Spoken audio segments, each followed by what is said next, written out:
नमस्कार, मैं तबरेज श्री अरविंदो सोसाइटी की तरफ से आप सभी का हार्दिक स्वागत करता हूं। आज हम बात करने जा रहे हैं महाराष्ट्र बोर्ड के कक्षा 5 के हिंदी विषय के एक पाठ जिसका नाम है अपनापन।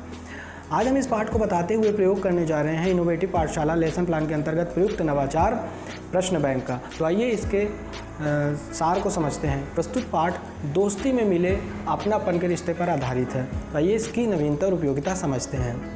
विद्यार्थी सहपाठियों के साथ मिलकर पाठ में आए हुए विभिन्न प्रकार के प्रश्नों को संकलित करते हुए पाठ का पुनः अध्ययन करते हैं, जिससे दीर्घकालीन तक उनको कंसेप्ट याद रखने में मदद मिलती है एवं इसके माध्यम से वह सामूहिक सहभागिता का उपयोग भी कर सकते हैं।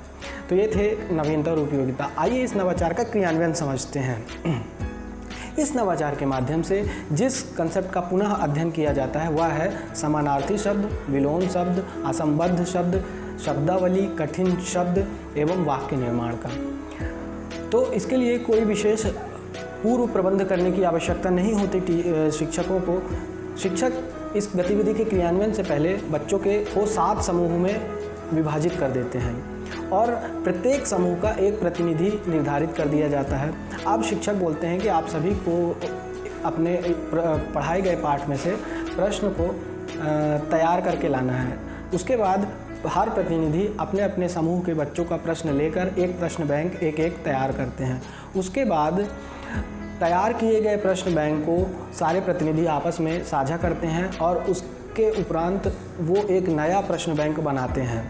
इस नए प्रश्न बैंक के माध्यम से पाठ का पुनः अध्ययन करवाया जाता है, जिससे दीर्घकालीन तक बच्चों को कंसेप्ट याद रखने में मदद मिलती है। और ध्यान में ये रखना चाहिए जो नया प्रश्न बैंक है इसमें कोई भी प्रश्न दोहराया ना गया हो। तो उदाहरण के तौर पे बच्चों ने कुछ प्रश्न तैयार किए, वो इस प्रकार है जैसे कि प्रकाश शब्द का विलोम शब्द बताइए। तो प्रकाश शब्द का विलोम शब्द होता है अंधकार।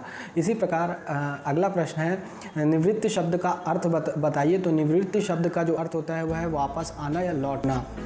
इसी प्रकार अगला क्वेश्चन है अशक्त शब्द का अर्थ बताइए। तो अशक्त शब्द का अर्थ होता है शक्तिहीन। इसी प्रकार अगला प्रश्न है अस्त शब्द का विलोम शब्द बताइए। तो अस्त शब्द का विलोम शब्द होता है उदय। अगला क्वेश्चन है दोस्ती शब्द का प्रयोग करते हुए एक वाक्य बनाइए। तो राम से मेरी दोस्ती कभी भी नहीं टूटेगी। तो ये थे कुछ प्रश्न जो कि इस प्रश्न बैंक में संकलित किए गए थे।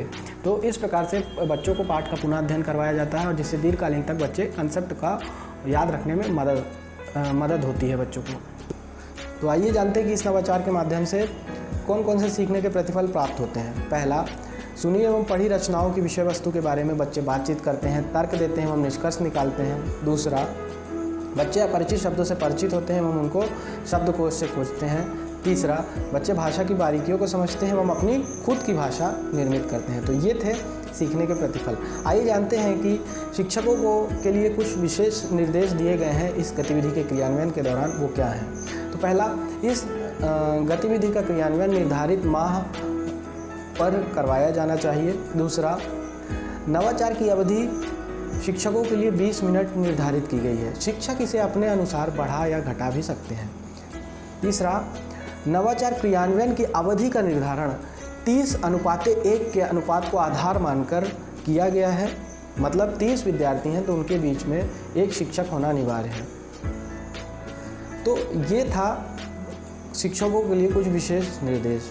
आइए जानते हैं कि इस नवाचार के माध्यम से चिल्ड्रन विथ स्पेशल नीड यानी CWSN यानी विशेष आवश्यकता वाले बच्चों को क्या क्या लाभ होता है।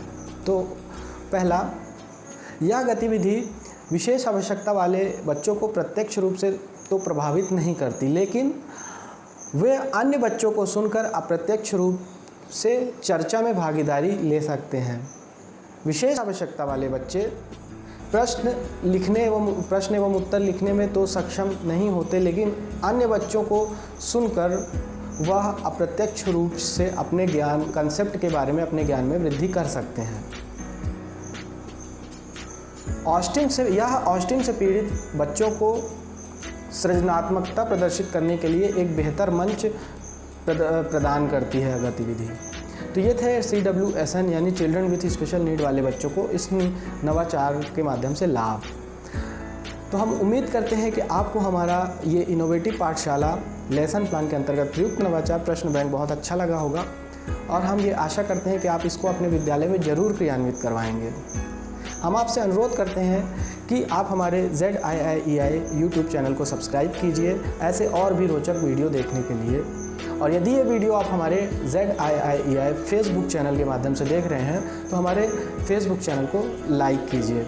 आपका वीडियो देखने के लिए बहुत बहुत धन्यवाद।